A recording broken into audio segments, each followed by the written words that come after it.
This video will be my first film study exploration of the 2024 season, the preseason that is, and despite what you see on the screen or the title, it's a little bit of an oversimplification to say this is just about TERRION ARNOLD and Malik Nabers. This video will focus on Arnold, Ennis Rakestraw Jr., and Amik Robertson and how they played through the opening three possessions last night against the Giants. Only going to focus on those opening three possessions. That's when I noticed those three guys out there together, matching up with Rakestraw on the left side, Arnold on the right side, and then Robertson in the slot as the nickel DB when the personnel that the Giants deployed called for it. I thought they played quite well, all three of those guys. But in some cases, it's neat. Aaron Glenn was a lot more conservative in his coverage and his blitz calls, and I noticed at least two situations where Drew Lock got back there at the back of it or the top of his drop, and the coverage looked like something he wasn't prepared for in that moment. So maybe the Lions showed something new in the preseason game Thursday night that they didn't show in the joint practices in terms of their over-reliance on, or their reliance or almost over-reliance on cover two. I do suspect they were working on that coverage for whatever reason, especially early. They ran 5 or 6 variations of it on their first 12 snaps on defense. I mean, either cover two or a Tampa 2 or a slight variation of it. But with both corners, Rakestraw on the left, Arnold on the right, jamming or funneling the number one receiver inside and then working to the flats. Two safeties splitting the field into halves, hence the name cover two. There was a few third down situations where Aaron Glenn played man. We're talking about early when these guys are on the field. Those three guys, Robertson and the two rookies, looked really good, at least to me.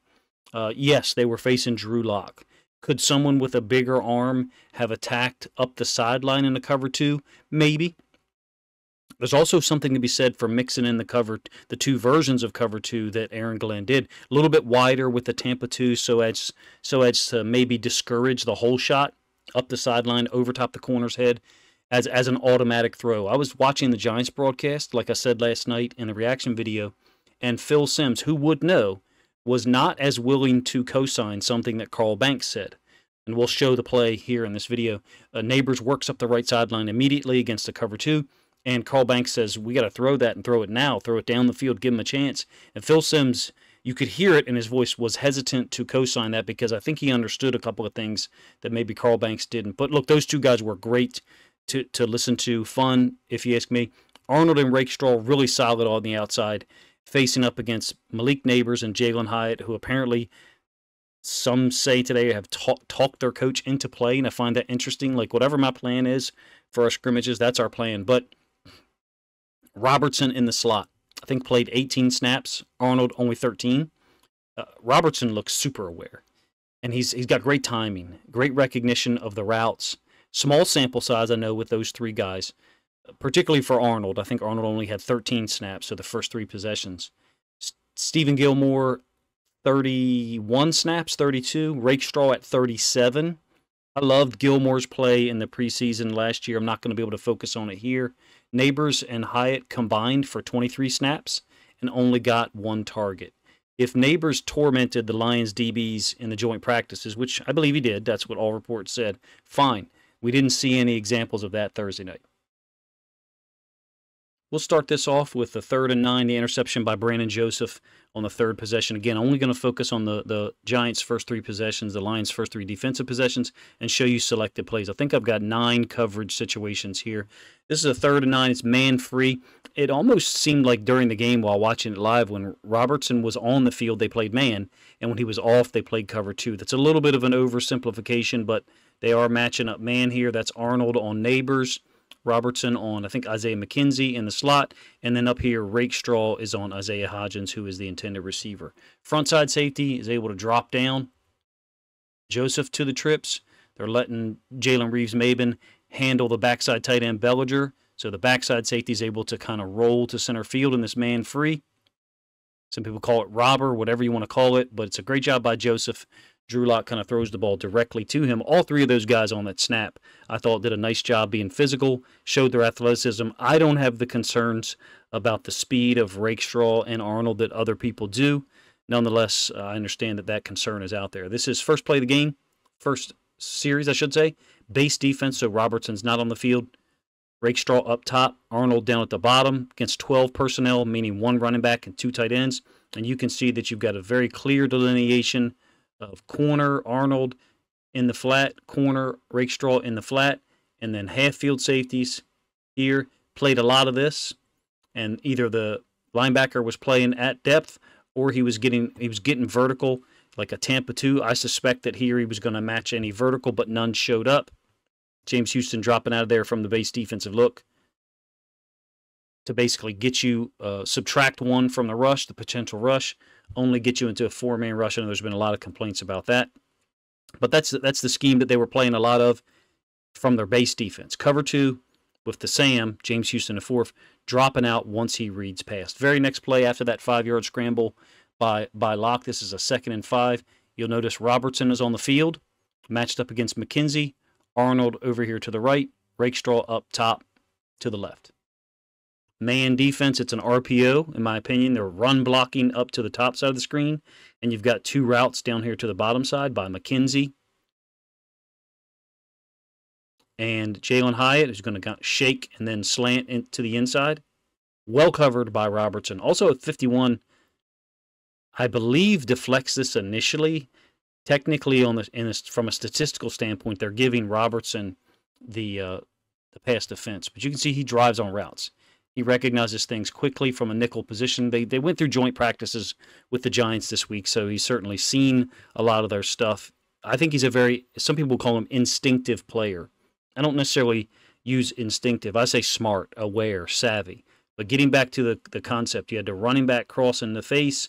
Everybody up here is run blocking you. In fact, you have a lineman downfield, in my opinion. Of course, I'm a defensive guy, so I think they should call that every time. But in the, quote, modern game now, they let these linemen get away with a lot more. But I think this is far past the point where this should be called with this lineman, with the line of scrimmage being right there on the 23.5.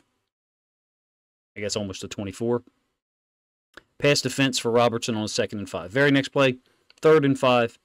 Again, you've got man. 11 personnel trips for the Giants. Robertson's covering the wheel. It's a cool design. They're trying to take advantage of Jalen Hyatt's speed. He just doesn't run away from Ennis Rakestraw Jr. This is why I would say I don't have the concerns other people do about the speed for Arnold and Rakestraw Jr. Down here, Arnold man on 1, Robertson man on 2, safety man on the tight end, Bellinger, who's a hell of a football player in case you don't know. They do get, and I will give you the end zone angle of this. Forget the guy's name, Raymond, maybe, but I know I'm mispronouncing it. He's jamming number 2, helping out the safety, and then there's Rakestraw running with Hyatt. Could this ball be thrown out in front of Hyatt better? Sure, it could, but it's a 3rd and 5, and if you're going to allow a guy like Jalen Hyatt to catch the football, you want him to catch the football at a yard or 2 yards past the line of scrimmage, try to run him down. It's an example, if you ask me, of Rakestraw having better speed than people give him credit for, even though Hyatt's route there was kind of, I want to say, disrupted a little bit by the inside linebacker 51, who I thought played a pretty good game. Moving on to the second possession, skipping a couple of run plays early. You've got a 3rd and 3 here, second possession, same setup. Arnold down at the bottom, man on 1. Robertson in the slot, man on 2. Rakestraw up at the top, man on 3. Don't mean to not talk about other guys at all, but this video is focusing on these 3 players, or I should say the younger DBs that the Lions boast now on their roster. Gilmore I'll probably do a video of after the second game. I didn't get the sense of his impact as much, but Phil Simms covered this very well, so did Carl Banks. The sack ends up here for Ukwu against the left tackle.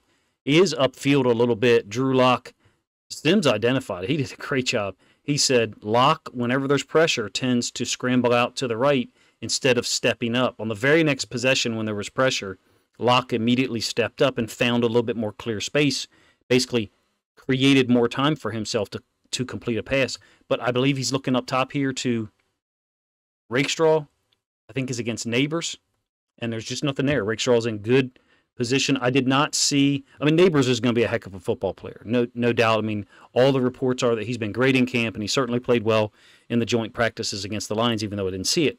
But you didn't see any evidence of it on Thursday. The guy wasn't so explosive. He wasn't so athletic that guys like Rakestraw and Arnold were not able to deal with him. They were able to match up with him, at least in the coverage schemes that the Giants deployed. So moving on to the third possession, 12 personnel. And again, you've got a cover 2. Corner into the flats, corner, Rakestraw. This is James Houston IV. If you're wondering why he's not as deep as the other linebacker that will be covering the hash, it's because he's on the line of scrimmage. So this is Jalen Reeves-Maben. He's responsible to cover the hash. Well, in this alignment to the field, James Houston IV, if he reads pass, he's responsible for covering the same area, the mirrored area on the other side, as Jalen Reeves-Maben. Well, look at the differential between their alignments in terms of depth. His heels are at 4.5. His heels are 1 yard off the line of scrimmage. Well, it's no surprise then that post-snap, after James Houston is trying to read pass, recognizes it, gets depth, that there's such a differential. There's almost the same differential in terms of depth, meaning Jalen Reeves-Maben is about 4 to 5 yards deeper than James Houston IV. It is a cover 2. It's a Tampa 2. In fact, Drew Lock gets out of there. 4-man rush, but let's check out the routes just for a second, because you do have 12 personnel here by the Giants. So it's a 12 personnel wing up to the top. I would call it tray wing, meaning 2 tight ends and then a receiver to the outside. Lions have spun the safety down to the wing where the 2 tight ends are, and then post-snap, that safety is getting depth. You can see the other safety spin into the bottom side of the screen here. Arnold and Rakestraw are in the flats. There really isn't much there for Drew Lock unless late he gets a dig that I think is to the number 1 receiver up top. Maybe it's Neighbors. 2 plays later, this will be a 7-yard pass to Bellinger on a first down. It's 12 personnel, so 1 running back, 2 tight ends. And then Bellinger is lining up at fullback. He's a really good player, if you ask me. I'm surprised he was playing so early. I don't know what their tight end situation is outside of him, but one of the tight ends is playing fullback, Bellinger, and the other tight end is playing actual tight end. Again, we have Arnold down at the bottom, Rakestraw here. Since it's 12 personnel, Robertson is not on the field, and they're not playing man. It's cover 3. I think Houston ends up too much in the hook area and not enough in the curl flat area. This guy is late trying to get out to the curl flat. I think you're supposed to have a delineation like this with your underneath umbrella. Deep third player up top in Rakestraw. Deep third player down bottom in Arnold. And then middle of the field free safety. I think this is supposed to be cover 3.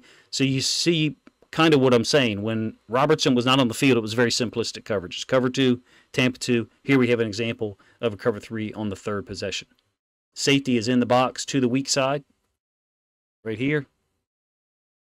Doesn't get out into the curl because he's kind of seeing some run action. So he's got to turn. He's got the wrong read now. He's got to get out here. James Houston, again, I think is getting too vertical as opposed to getting a little bit more on an angle towards the top of the numbers. You can see how tightly he's squeezed into 51. I know the video is about the young DBs, but I think Houston needed to have more width and not get outflanked there. It's a little flip from Lock for 7 yards. 2 plays later, still be a quarterback hit by James Houston IV.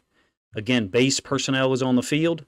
So again, cover 2. Corner in the flats, half field safety here, which is Joseph.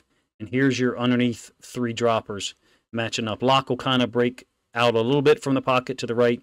James Houston goes and gets a quarterback hit right after he threw the football. I like it, but I understand that some people don't nowadays. People watch football but don't like to see collisions. It's 12 personnel again, base defense on the field, no Robertson, so you've got zone. It almost seemed that simple to me, that base defense, they were playing zone, cover 2 mostly, and then a little bit of cover 3. And then when Robertson was on the field, they played man. Here is the man defense on 3rd down that I showed you to start this video.